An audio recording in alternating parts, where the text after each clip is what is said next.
Baiklah, Assalamualaikum warahmatullahi wabarakatuh. Selamat malam semuanya.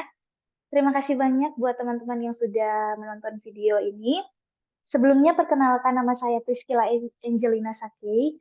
Biasa sehari-hari saya disapa dengan Angie. Saya berasal dari Politeknik Energi dan Mineral Akademi Minyak dan Gas dengan jurusan Teknik Instrumentasi Kilang bidang konsentrasi teknik listrik perminyakan. Pada kesempatan kali ini saya akan men-sharing, bahkan mempresentasikan kepada teman-teman semua mengenai praktek kerja lapangan saya selama kurang lebih 3 bulan di salah satu airport internasional yang ada di Indonesia. Dengan itu saya mengangkat judul mengenai pengujian relay proteksi SEPAM T20 menggunakan Relay Testing Unit tipe Sperker 650 pada sisi outgoing Bandar Udara XYZ.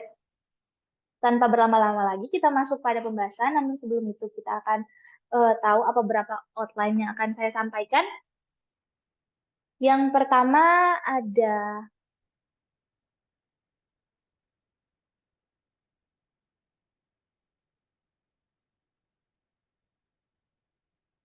oke, kita masuk pada outline. Yang pertama ada pendahuluan, yang kedua ada metode, ketiga hasil dan pembahasan selama saya melakukan pengujian ini, dan yang keempat ada kesimpulan, dan yang terakhir tanya jawab. Mungkin teman-teman bisa menaruh di bawah kolom komentar. Selanjutnya kita masuk pada pendahuluan. Kita tahu bersama bahwa pada saat ini energi listrik termasuk sebagai kebutuhan pokok, baik kebutuhan sehari-hari maupun kebutuhan industri. Salah satunya adalah bandar udara XYZ yang membutuhkan energi listrik yang cukup untuk melancarkan operasional dan penerbangan. Penyediaan energi listrik yang stabil merupakan syarat yang harus dipertahankan. Tetapi tidak bisa kita pungkiri bahwa hal ini tentu saja menjadi tantangan bagi Bandar Udara XYZ untuk mencegah terjadinya gangguan pada setiap peralatan listrik. Karena itu, dari untuk mencegah terjadinya gangguan ini, kita perlu melakukan uji relay proteksi, di mana proteksi ini dapat memprotek gangguan yang akan terjadi pada peralatan listrik, sehingga dia mencegah terjadinya kerusakan pada peralatan listrik akibat gangguan-gangguan yang nantinya akan saya sampaikan di slide berikutnya.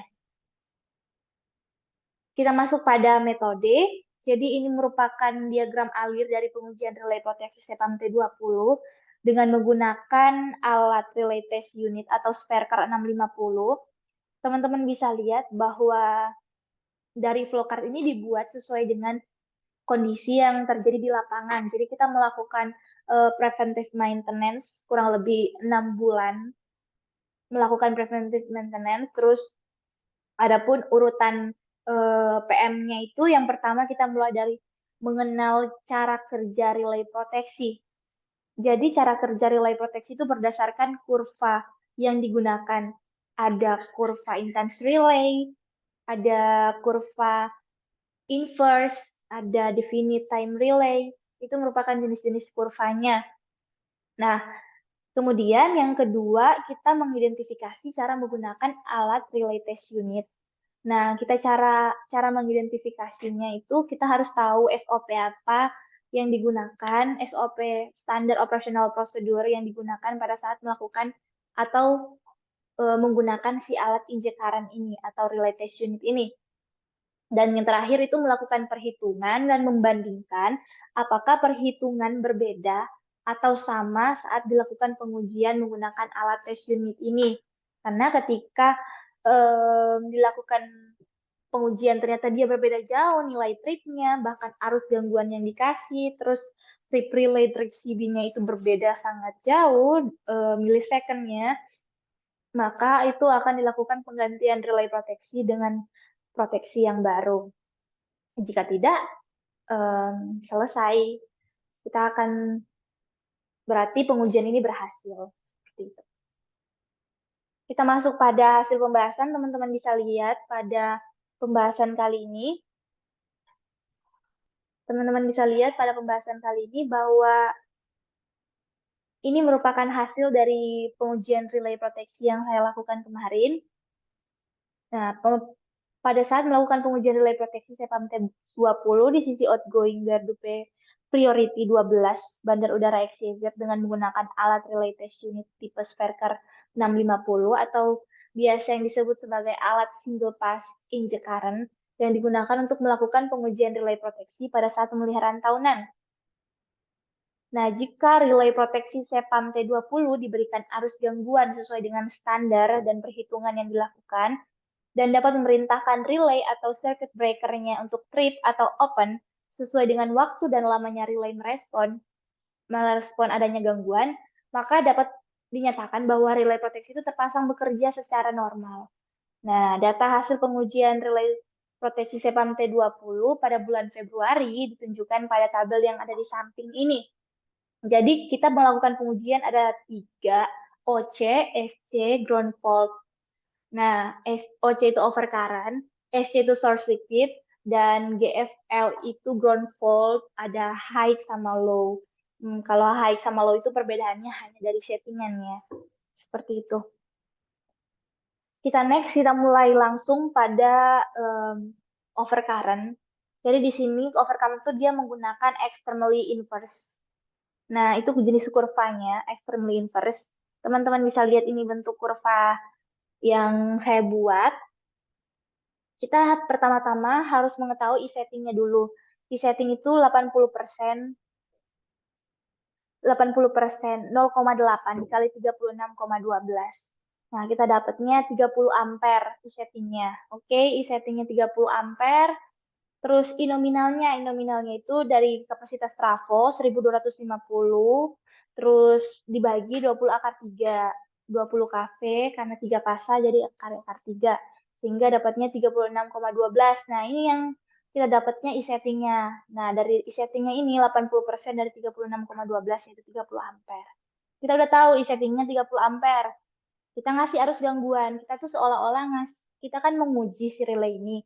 Seolah-olah kita ngasih arus gangguan harus di atas settingnya 30 ampere. Supaya kita membuktikan bahwa si relay proteksi ini, oh dia bekerja ketika ada arus gangguan. Nah, arus gangguan sebesar berapa?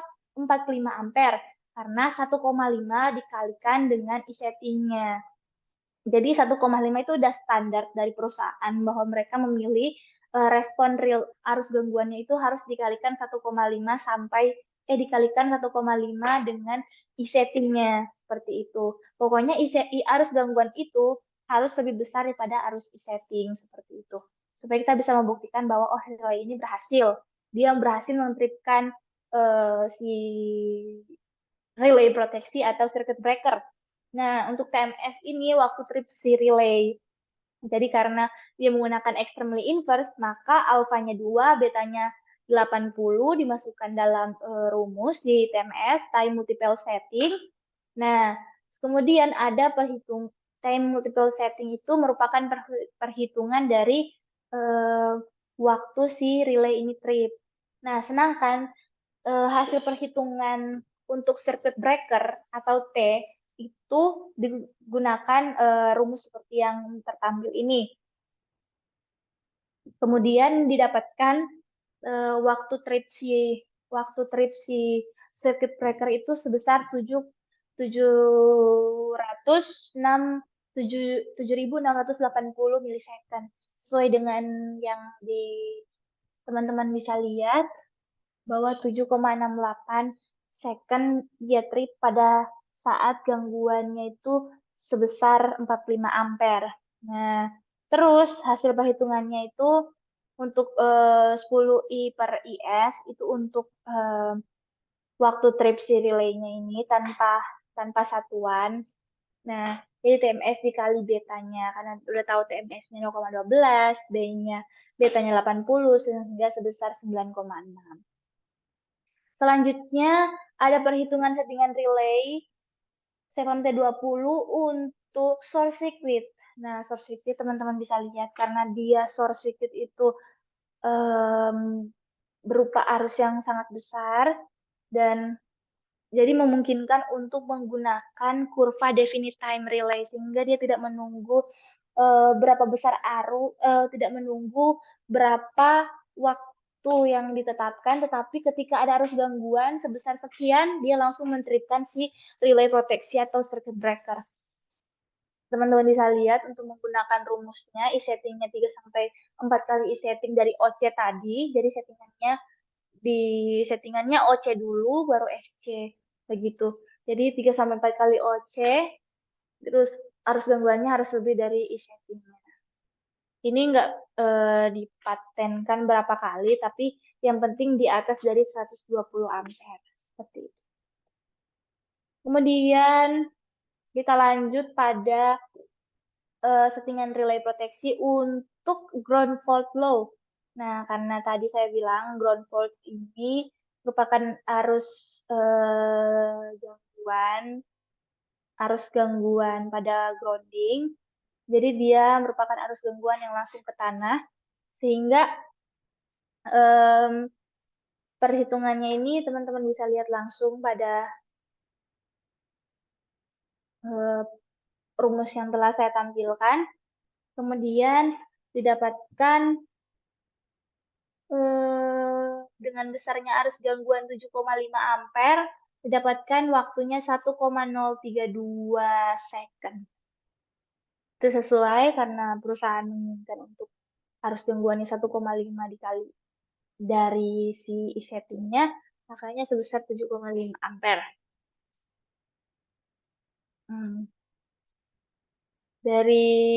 Kemudian ada ground fault high karena settingan high sama low itu berbeda, karena high itu dia menggunakan definite time, jadi waktu tripnya itu langsung tanpa harus menunggu berapa milisecond waktu yang disetting. Jadi ketika ada arus gangguan ground fault, langsung dia mentripkan si circuit breaker atau relay juga. Sehingga e-settingnya 2-3 kali e-setting ground fault low, terus jadi dapatnya 15 ampere, dan untuk arus gangguannya harus di atas 15 ampere. Selanjutnya,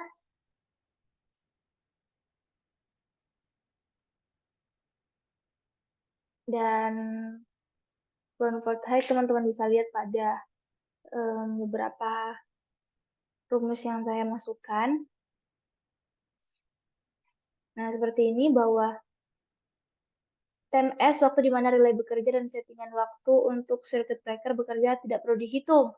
Karena ground fault high tidak perlu menunggu waktu untuk mentripkan CD, tapi jika arus gangguannya sudah melebihi arus settingan, maka otomatis relay akan memerintahkan circuit breaker untuk open. Seperti itu, teman-teman. Nah, dari hasil perhitungan ini, sesuai dengan hasil yang ada di lapangan, ini yang merupakan hasil yang ada di lapangan, walaupun nilainya sedikit ada yang berbeda mengenai nilai koma-komanya, itu tidak mempengaruhi settingan. Yang penting tidak sangat jauh, karena kan sesuai dengan flowchart kami tadi bahwa kalau misalnya nih perbandingan perhitungan dengan pengujian itu berbeda jauh hasilnya, maka akan dilakukan penggantian relay proteksi. Tapi ini kan sesuai dengan yang ada di lapangan, sama dengan perhitungan. Karena kalau di lapangan juga kita ngitung, melakukan perhitungan, teman-teman. Jadi sebelum menginjekkan arus, kita mau ngasih arus gangguan, kita juga harus ngitung, oh dia sebesar kapasitas trafonya sekian, e-settingnya sekian, arus gangguannya yang kita mau injek berapa, seperti itu. Jadi ya otomatis tetap akan sama dengan perhitungan yang di lapangan dengan yang ada di perhitungan secara manual.